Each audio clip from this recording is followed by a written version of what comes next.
Jim, we Yes. haven't talked about retro figures in a while. Let's talk about some of the latest figures that various independent toy companies have put out to recapture that feeling of the old Hasbro or different figures, different things.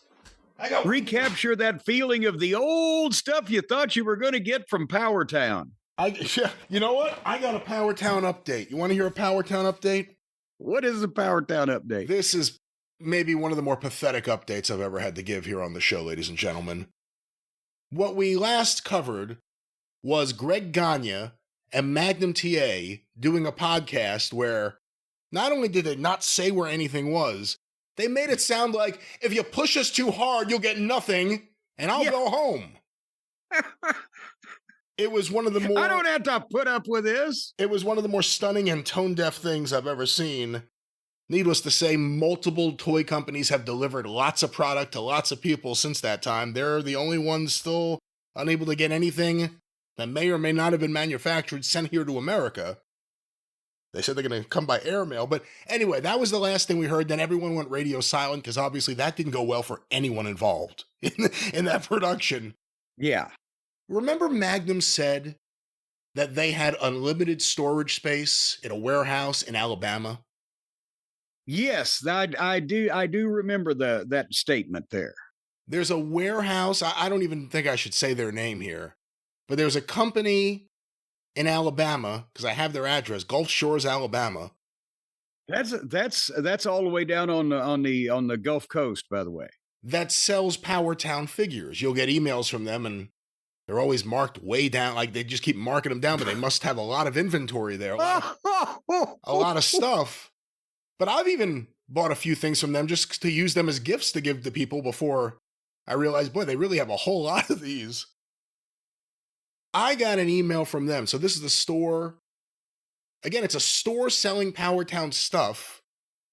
And here's the email. We have had the honor of working with Mike Rotunda and getting to know him the last several years. The impact that Mike left on the wrestling industry dates back decades and is still being felt today. Join us in praying for Mike and his family during these difficult times. And then they have a bunch of Mike Rotunda merchandise here they want you to buy. Mike Rotunda autograph 8x10s, Mike Rotunda t-shirts. They used this as an opportunity to try and sell Mike Rotunda merchandise. Just when you think none of the people involved in this can go any lower. What the hell is that? Who thought that was a good idea? And where are the figures? And where's the money?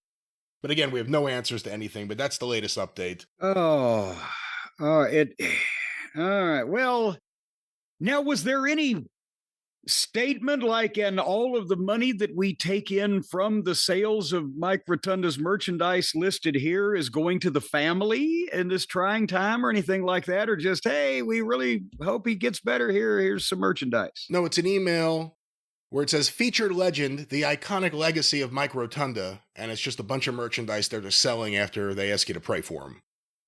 Pray for him. And by the way, if you're really thinking about him, buy this t-shirt.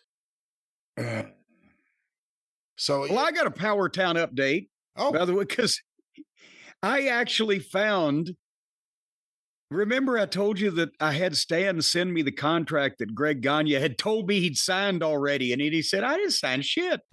I just told him to send me the deal. And I forgot to mention one thing when I said, well, they'd have to sell millions of dollars for Stan to make X, whatever the fuck. Also, do you know the term of the deal? No. Did I mention that? Because I reminded myself of that when I looked at this.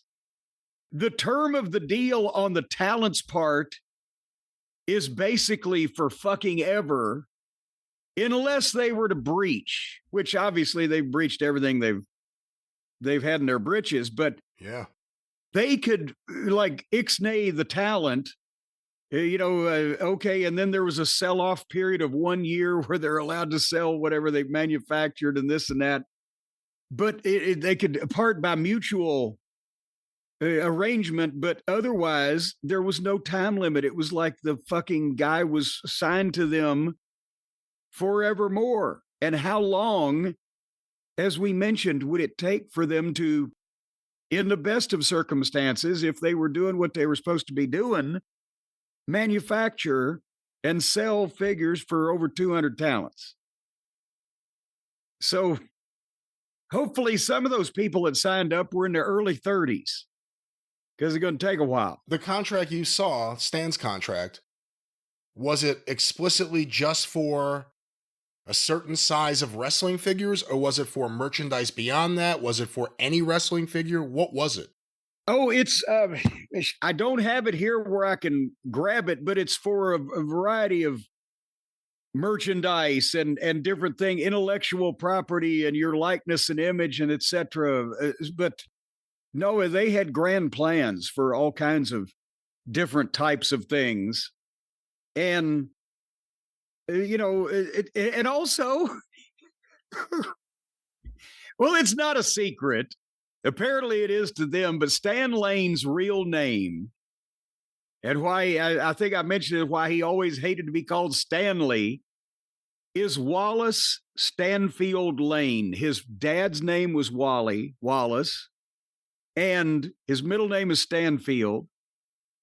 And when they made the contract up, they have made it to Wallace Stanfield, a.k.a. Stan Lane. They didn't even, his real last name is Lane. They got that wrong. We were so close to the Midnight Express, Beautiful Bobby, and Wacky Wally. Yeah, Wacky Wally. Wonderful Wally. Wonderful Wally. It's a name you don't hear too much anymore. The Mets had a great second baseman, Wally Backman. But you don't hear too many Wallies anymore. And there was Wally Gator. That's true. MeTV Tunes. Well, it's your show. Well, that was the PowerTown update, ladies and gentlemen. Yes. Of course, we can only hope these guys all get sued. 877-50-STEVE. Stephen P. New. Get even with Stephen. NewLawOffice.com.